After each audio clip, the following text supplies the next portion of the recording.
Одоо энэ Германд одоо Европт хоёр дахь наадам гэж байгаа энэ наадам бол урдны нэгдүгээр наадамд бол үндсэндээ бол Герман дахь наадам чинь цар хүрээний хувьд нэлээд өргөн болоод байгаа.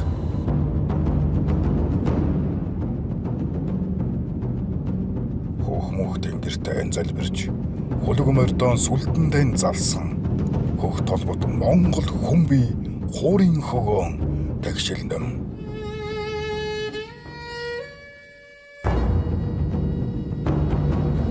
Тэгэхээр нөгөө юу гэдэг нөгөө тодорхой тийм нэг 2-3 сургалт яг тухайн наадмын үеэр эхэлсэн шүү дээ. Одоо бол нэлээ өөрчлөгдсөн.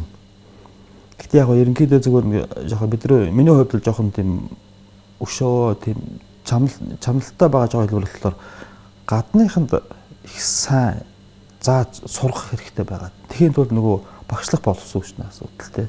Яг нөгөө тийш нөгөө Монголын 90-ад оны үед гарсан Монголын хамтлагуудын уран бүтээлчд үнэхээр тэнд суурьшаа амьдарч байгаа уран бүтээлчд өөрсдөө зааж сургаж байна л да. Гэхдээ нөгөө зааж сурж байгаа хүмүүс нь дийлэнх нь монголчууд хүүхдээ сургаж, монголчууд өөрсдөө сурах тэр төвшөнд байгаад байгаа. Тэгэхээр тэрнийг сайн өшөө төлөвлөх, гадныхын нэг ойроос илүү сайн мэдрүүлэх ажил бас цааш хэрэгтэй юм гэж хараад байгаа. Бид маш болгоомжтойгоор, маш өндөр тийм үү хөгжсөн суурьтай газар очиж бид нэрээс уламжлал дээр тулгуурсан хэлбэрлэг одоохондоо илүү зөв хандж очих зөв юм л гэж анхаарав. Төрөчн наадам дээр чи ер нь бол миний анзаарснаар бол 6-7 орноос ирж их шиг болсон. Гэхдээ ер нь бол голдуу монголчууд голдуу байсан. Яг нь Германд ерөнхийдөө нэг ер нь дэлхийн морин уур холбоо гэж 10-аад оны үеэс наадам хийж эхлэхэд Германаас Андрей Горецкий гэдэг хуурчид ирж ирсэн шүү дээ. Одоо Францд бол энэ Монгол урлаг судлаар бол нэлээд бас мэрэгдсэн урлаг судлаач тийм үү докторч хүртэл байгаад байгаа. Тэгэхээр ерөнхийдөө юу гэдэг Европт бол тэр хүмүүсээс гадна энэ яг энэ уран бүтээл хийж байгаа уран бүтээлчдийг дамжаад бол ерөнхийдөө бол морин хуурыг мэдгүй ш мэддэг юм уу гэж ойлгосон. Одоо тэр морин хуур тэр тухайн хамтынх нь бүрэлдэхүүнд морин хуур орсон тийм хамтлаг үзсэндээ бол гадаад дотоод нийлсэн нэг 4-т хамтлаг бол хүчтэй уран бүтээл төрөөд байгаа шүү дээ. Тэдний нөлөөлөл бол нэлээд хүчтэй байгаад байгаа. Гэхдээ би бас ерөнхийдөө бол цаанаас нөгөө төрөөнөөс нэг өөр ертөнц тийм үү өөр мэдрэмжийг илүү өгсөд хайгаад идэг юм уу гэдэг ойлголт нь болохоор тэр одоо энэ фестивал эхэлж болсон тэр Бавар Мюнхен Ингштад гэдэг хот нь өөрөө тухайн наадмын үндсэн ивент гэхээр оролцсон шүү дээ. Тэгэхээр тэр ер нь бол аливаа уулс үндэстэн тэр одоо юу гэдэг за хот гэж ойлгох юм уу. Тэр хот бол тэр хотоо орсон суугчтай тийм үү доктортой тэнцэн байнга амьдрах тийм үү зөв тийм тайван тийм амьдрах тийм орчин нөхцөлд бүрдүүлэхийн тулд бас тийм шин зүйлүүдийг бас тийм сонсох тухайн шин зүйлийг өөрсдөө дэмжиж ингэж бодлогоор ингэж авчирч тийм ээ тэрийг дэмжиж байна гэдэг нөгөө нутаг орныхоо нэр хүнд тэгээд тэр хотын гэхлээр тэр чинь тийм хотчууд гэсэн тийм цаад тийм нэг сэтгэлд нь үлдэх үнцнийг өсгөх талаар нэлээд зүйл хийдэг юм болов уу. Тэр ойлголтоор бас төрийн морин хуур наадам бол ингэж бодоход өөрөө хамгийн том дэмжлэг нь байсан. Одоо ч гэсэн бас дэмжиж байна мөн Мюнхний их сургуулиас анхаарч байгаа ихлээр үндсэндээ их сургууль тэр том академик төвшөнд анхаарна гэдэг бол энэ бол цаагаараа ил мэддэхгүй ч гэсэн цаагаараа бол нэлээд том олдтууд бол яваад байна гэж анзаарч байна.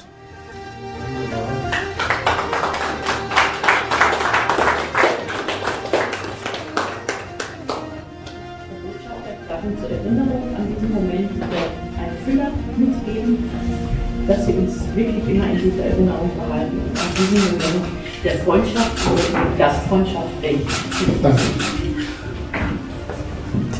Яг ST морал шиг юм уу иймэрхүү хүмүүс бол бас ховор л та тий. Үнэхээр сонь бүр бизнесдээ өгцсөн банкын дээд хүмүүсдэг ч юм уу амьдрах орчны ерөөсө Монгол гэр дотор амьдарч байгаа мэт болгоцсон. Тэгээд нөгөө каллиграф уран бичдэг эдэргээд энэ зөвхөн болоо хуураар сонирхож игсэн бол түүнээс цааш нөгөө төрөнөөс Монголын соёл руу. Тэгэхээр чирээсээ энэ одоо бидний нэг бас нэг том бахархмаар зүйл байгаа нь бидний өв соёл чи өөрөө тийм нэг том лог том философитой нэг бүтэн тойрог дотор байгаа зүйл учраас нэг зүйлийг сурах гэхлээр заавал нөгөө нэг хамаарлаа татдаг.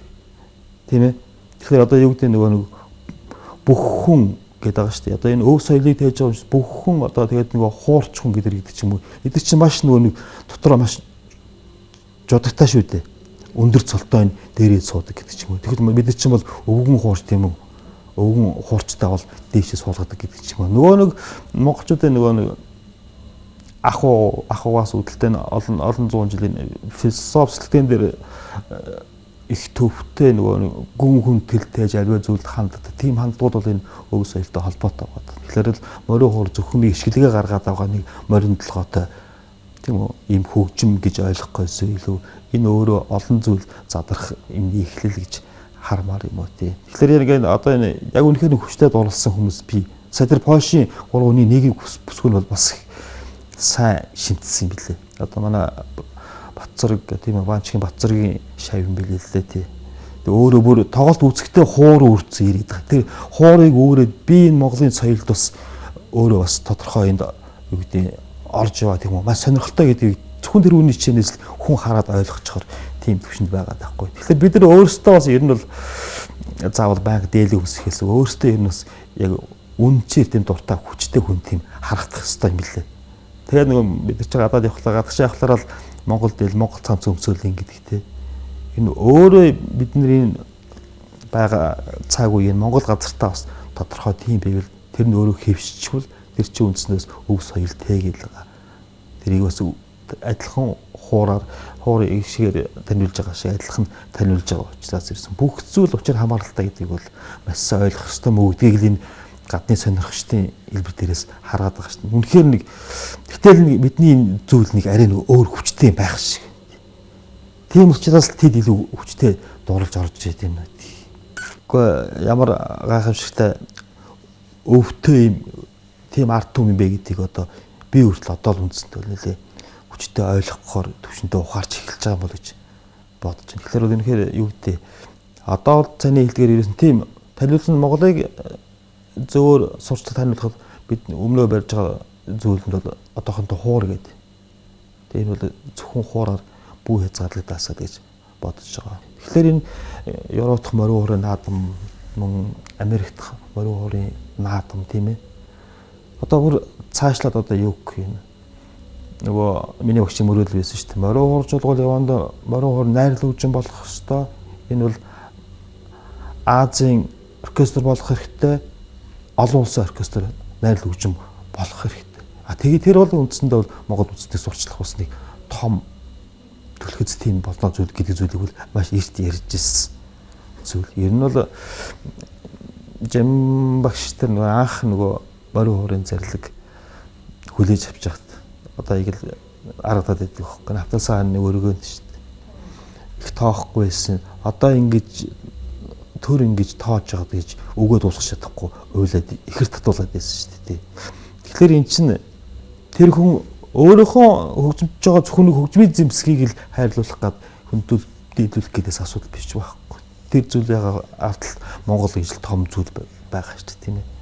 Тэгэхээр тэр чинь үндсэндээ бол юу гэдэг тийм сэтгэл дээр тарих оюун нь бол өөрөө тийм том зүрхэнд л цохилж байгаа л том цохилж байгаа тэр том зүрхэнд л захирагдж байгаа л тийм л хүний л үүрэг болдог юм шиг байна. Тэгэхээр одоо энэ морин хуур шимтэн суралцж байгаа тэр эх орноос харь оронд амьдарч байгаасан тэр олон хүүхдүүд бүгд хуураа бариад дээлээ өмсөөд ингээд ирэхлээр чинь л бид очисон бид барыг ичих шиг бүр тийм айгүй тийм хүнд тийм өрөвдмөр имзэглэмээр юм шиг тийм ээ.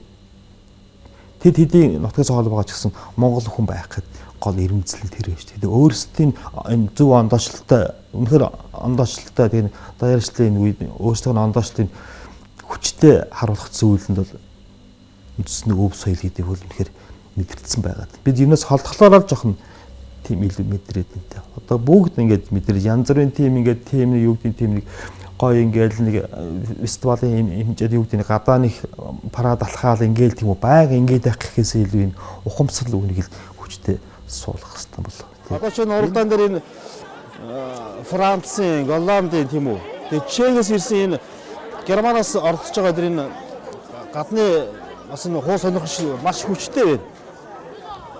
Тийм үү. Одоо заавал юу гэдэг бид хийхээсээ илүү үнэхээр энэ морин хурц дуртай байхдаа хөгжим дуртай байвал илүү боломжтой болно гэдгийг бол мэдэгдэж байна. Энэ бүхний гол бидний хийж чадж байгаа зүйл одоо энэ Америк дахь морин хурц наадам Европ дахь морин өрөө наадам, дэлхийн морин өрөө албан зохион байгуулж байгаа олон улсад морин өрөө түгээг мэт харагдаж байгаа энэ олон фестивалууд. Гэтэ үүний цаана бол зөвхөн морин уур биш шүү гэдгийг нь бүгд л сайн ухамсарлчмаар юм удаа л гэж боддог шүү дээ. Тэгэхээр би олон жилийн өмнө Хөх Монгол бүдэгт ихэнтэй танилцлаа. Тэр би сэтгэл ханамжтай дурсаж байна. Гэхдээ өнөөдөр яг энэ хотод Ingolstadt хотод ийм сайхан фестивал болж өнгөрөхөд үнэхээр маш их том амжилт байна. Энэ удаа зөвхөн манай Руди Вагнерийн амжилтуудыг биш бас Хөх Монголын хөгжимчид энэ хотын ажилтнууд тэгээд олон хүн хувь нэмэр оруулсан учраас ийм сайхан амжилт өнөөдөр энд гарч байгаа юм аа. Тийм тэр чинь тэгэл гадаа нөгөө яг л нөгөө наадам шиг тийм зүйл болдог шүү дээ. Монгол манай 7 сарын 11 Монголын зуны их баяр цэнгэлж яаж болдог гэх дөрөв шиг тэнд хуушуурч байна. Тийм Монгол хувцсж байна. Энд ч тэгэл юу гэдэг тэгэл бүгдээ л ирэх гэртээ байгаа л баг Монголыг танихдах бүх зүйлэл авчирдаг юм билээ. Тэгээ тэр Монгол хувцсан хүмүүс ч ингээл инээлдээл тийм үү. Үнэхээр нэг баярлаад байгаа юм тийм үү. Хин нэг тийм яриаг үсгсэн мэтлээ нэг нүдэнд нь байгаа тэр нүүрэнд нь байгаа инээмсэг тэр маш гоё. Тийм учраас энэ наадмууд өшөө зайшаа улам тийм өргөн дэлгэр тийм сайхан дэлгэр сайхан наадмууд болж байгаасаа гэсэн аштын хүсэл би. Тэгээд энэ жилийн Европын морин өрөө 2 дугаар наадмын дээр бол Монголоос нэлээд өргөн бүрэлдэхүүн очиж байна. Хөгжим судлаачд, хөгжмийн маструуд, Монголын гарамгаа хөгжимчд, тийм гарамгаа хуурчд ерөнхийдөө нэлээд тийм өргөн бүрэлдэхүүн дээр очиж байгаа. Энэ бол үндсэндээ юу гэдэг нөгөө нэг тэнд уралдаан болоод ингээл олон хүн ингээл баярлал ингээл хөгжөөд дуусгах гэхээс илүү энэ цаана дээр хөгжим судлаач дурлаач тэднийг аваачдаг бол энэ бол морин хор зөвхөн энэ хөгжим өөрөө яаж бүтдэг тийм ээ. Үнийг ингээд тийм зөв ингээд категорид барихад хамаагаар үйлчлэл хийдэг хүмүүс тийм бас нэлээд өргөн бүрэлдэхүүн дээр оролцож байгаа эдгээр бол үндсэндээ бол маш том ач холбогдол өгч яах гэсэн үг шүү дээ. Энэ байгаад ач холбогдол өгөхөөс өөр арга байхгүй. Мэдээж явандаа нэг зүйл бол эдийн засгийн хувьд бол ингээд бас нэлээд хүндрэлүүд үүсэх төлөвтэй байгаа. Яг бол тэнд чинь үндсэндээ одоо тэр мөнхний их сургууль дээр манай морин уурчдын хөгжимдүүлэн тийм оюутан залуучууд бас танилцуулалтын ажил хийгдэх гээд цаанаас дэмжигдэж байгаа шиг байдаг. Энэ бол маш сайн.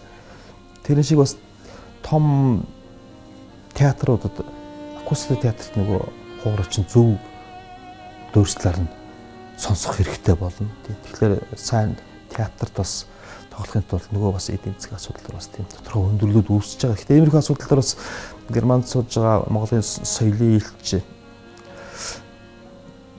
Бадам Хорл гэж манайхан сайн мэдэндээ шинэ хөгжмийн наадам гэж Монголд тийм ээ маш олон жил хийсэн. Түүнийхээ үргэлжлэгч одоо бас хийгээл бас сэлхаар наадах уу гэдэг ч юм уу тийм олон төслүүдийг хэрэглээд маш идэвхтэй бас Монголын улсын соёлын элч тийм бүсгүй байна. Тэр бүсгүй үндсэндээ энэ театруудын тийм тодорхой гарах тийм зардуудыг өөрөө ховоосаа төлж оролцсон гэдэг чинь үнэхээр тэр л асар том дэмжлэг шүү дээ. Анхны наадмаас л хамгийн анхны ханиулагч болоод дэмжиж эхэлсэн хүн. Тэгээд Бадам Хорл их чинь Бадам ханд хоёр бүсгүүдээ үнэхээр маш их талархаж байгаа. Тийм нийт монголчуудын өмнөөс хэлэхэд болохгүй шүү дээ. Маш их талархаж байгаа илэрхийлье. Тэгээд Монголын соёлыг бас Европын орнуудад түгээхэд бас та бүх хоёрын оролцоо үүрэг маш их байгаа шүү. Тэгээд мөн бусад олон орнд бас амьдарч байгаа суурьшин байгаа бас соёлын элчнэр олон монголчуудаас энэ үйл ажиллагааг бас дэлгэрүүлэхэд бас сайн хэлжин болж өгөөрэй гэж хүсэх байна.